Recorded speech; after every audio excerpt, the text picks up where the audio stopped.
Hello， 大家好，歡迎翻嚟 This Channel。今日我再戰聖扎哥布。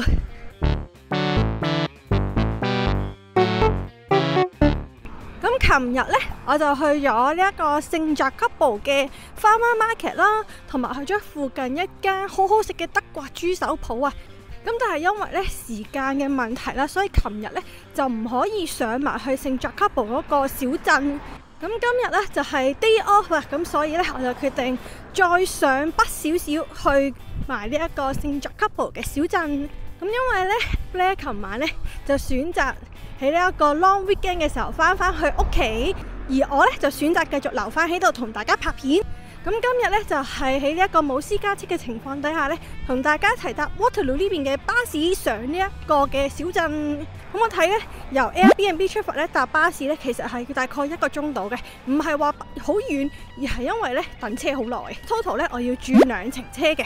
咁另外呢，佢呢一度就冇得用 Presto Card 搭車呢，因為係另一個地區嚟噶嘛。咁所以呢，我就選擇去買 ticket。咁佢有單程飛啦，咁亦都有 day pass 咁樣嘅。如果我買 day pass 搭超過2程車呢，其實乜都抵翻晒喺度噶啦。因為我諗住去完嗰個小鎮之後呢，落一落中間個 Outlet 度行一行，睇下有冇嘢買。咁然之後先至翻落嚟，可能食下嘢，再翻 Airbnb。咁其實呢，每一程時間呢，2個鐘頭轉乘，如果我又去 Outlet 又去食嘢呢，一定唔夠噶啦。咁所以呢，我就決定買 day pass。咁依家呢，我就嚟到身後邊呢一個6號仔巴士站，咁就等第一架車。咁呢一度呢，呢個巴士站咪空溜溜，係冇買飛機噶。咁可能呢，就要上到去架車度先至買飛啦。本來前一晚上網睇定資料，究竟點樣可以買車飛？咁上網呢就話，一係呢就站頭會有一部機可以買車飛，一係呢就上到車嗰部機有得買車飛。但係唔好彩嘅係呢，當日我去過嗰個站啦，站頭冇車飛機，上到架車呢，嗰架車呢都只係可以俾單程飛，冇得買 day pass 啊。咁就唯有即場 download 翻佢哋個 app 去買 day pass 啦。好啦，大家，咁我頭先呢就喺個手機 app 度買咗張 day pass 之後呢，嚟翻呢個 Castlegar Mall 嘅巴士站呢去等轉另一架車。咁但係呢，轉另一架車呢要差唔多等成半個鐘啊先至有啊。咁而呢個位呢，真係有啲曬啦，又有太陽，又冇瓦遮頭咁樣啦。咁所以呢，我依家呢可能就會入翻個商場度，咁等到呢差唔多夠鐘嘅時候呢，先至出翻嚟啦。咁我已經轉咗第2程巴士上到嚟21號啦，咁佢呢就會可以去到嗰個聖扎哥布嘅小鎮入邊噶。其實呢一邊呢一個巴士呢，同 TTC 嘅巴士係差唔多，只不過就係乾淨少少啦，冇咁臭啦，但係佢都係呢啲擁抱設計啊，所以呢，佢啲凳呢都係有啲污糟噶，但不過未至於好似 TTC 啊或者係 YLT 啊咁污糟咁樣咯。咁依家就等開車，咁就大概好似係4個字到啦，咁就會到噶啦。咁到咗再話俾大家知咯。20 minutes later。Hello， 大家，咁我呢已經落咗巴士啦。咁其實一落到巴士呢，後邊呢就係條超級靚嘅橋啦。咁佢亦都有個超靚嘅河景啦。咁呢一個小鎮最著名嘅景點呢，就係 King Street 啊。咁 King Street 就係身後邊街啊。頭先其實巴士都係一直沿住呢條街咁樣上嚟嘅啫，咁所以其實搭巴士嘅期間呢，途中已經見到好多好靚嘅屋啊，嗰啲壁畫啊咁樣樣噶。講起呢個聖扎哥布呢，好多人都係講嗰個 Farmer Market， 好少人係會講埋上面呢個小鎮。咁所以呢，我都唔知呢個小鎮係有啲乜嘢係必食啊，定係有啲乜嘢係一定要到嘅打卡位咁樣樣啦。我哋知道係好多小店咯喺附近。身後邊呢一間 Home Hardware 咧就貌似呢個地方嘅打卡點啊，咁當然要影張相啦。咁離開咗身後邊呢個咁有特色嘅 Home Depot 之後呢，跟住對面呢有一間係 gift shop 咁嘅物體，唔知買啲咩，總之買啲好似家居用品咁樣樣嘅。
喺呢度咧，我終於係見到有一間咧係郵局啊，而唔係喺 Shopper 入邊嘅郵局，係真係自己獨立一間嘅郵局啊！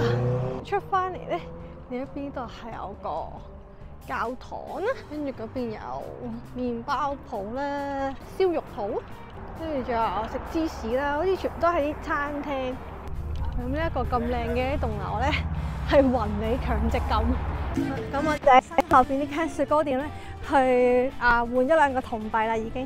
咁其實咧，我都有諗住睇下佢啲雪糕吸唔吸引啦，然之後跟住考慮下可能就會食個雪糕咁樣啦。因為我見人哋食嘅雪糕個 size 其實都幾大個嘅，應該幾抵食嘅。佢4個9毫半一球。咁但係問題係咧，我見嗰啲雪糕咧，佢係超多色素啊，即係藍色啊、橙色啊、粉紅色啊咁樣樣。咁色素嘅問題咧，決定唔食佢啦。咁就發現咗呢一間好特別嘅鋪頭。咁佢咧就係話係賣 Gift and Garden 啦。跟住佢咧上面唔知大家見唔見到，佢係有架火車仔喺度行緊㗎。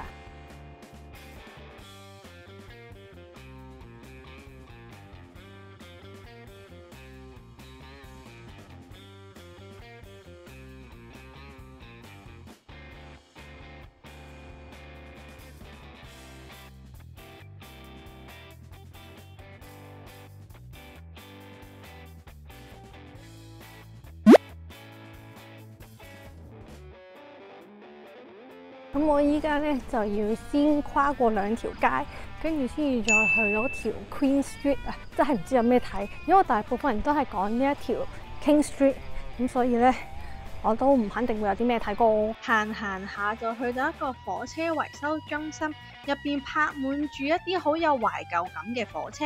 隔離咧好靚好舊嘅一間鋪頭，裝修舊到咧我都唔敢入去。我諗應該可以喺度影幾張相。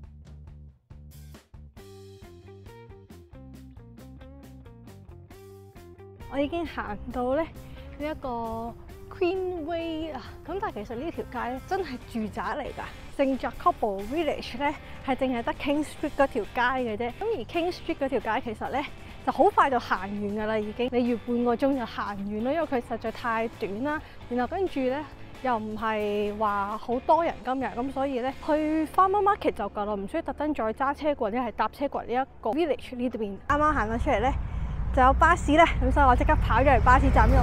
咁依家就搭車出去 Outlet Mall 啦。20 minutes later。好啦，大家咁我依家落咗車，咁喺我身後邊咧就係琴日好多人好熱鬧嘅嗰個 Farmer Market 啊。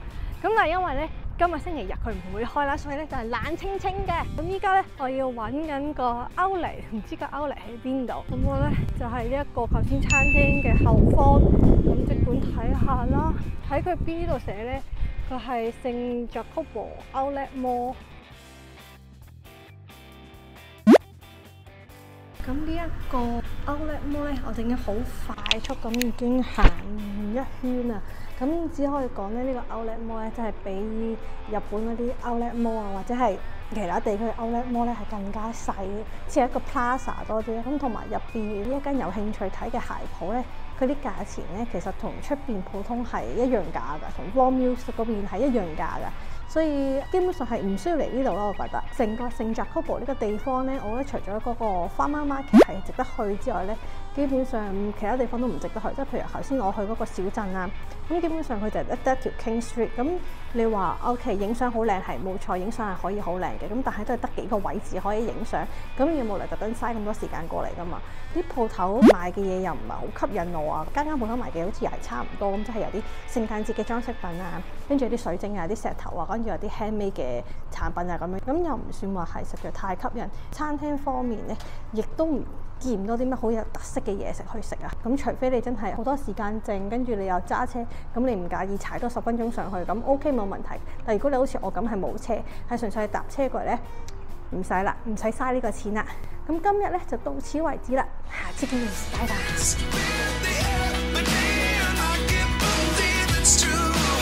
Still surprises you.